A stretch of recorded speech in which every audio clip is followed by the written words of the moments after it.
Pemirsa, rekrutmen kelompok penyelenggara pemungutan suara atau KPPS Pemilu 2024 di Kabupaten Pidi Jaya Aceh telah dibuka. Jalur pendaftaran KPPS Pemilu 2024 berlangsung mulai dari tanggal 11 hingga 20 Desember 2023. Sejumlah sekretariat panitia pemungutan suara atau PPS di desa masing-masing terlihat mulai ramai dengan para pendaftar KPPS tersebut, di mana setiap tempat pemungutan suara dibutuhkan sejumlah 7 orang KPPS.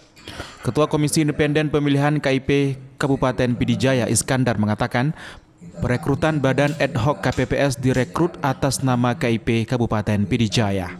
Selain memenuhi syarat yang telah ditetapkan, KIP juga prioritaskan anak muda yang berusia minimal 17 tahun yang mempunyai kapasitas serta kemampuan dan sehat. Selain itu, mereka juga harus melek teknologi, apalagi saat ini sudah menggunakan aplikasi teknologi. Bisa jadi sistem pemilu 2024 juga direncanakan live streaming dan menggunakan aplikasi e-rekap untuk hasil pemungutan suara di setiap TPS.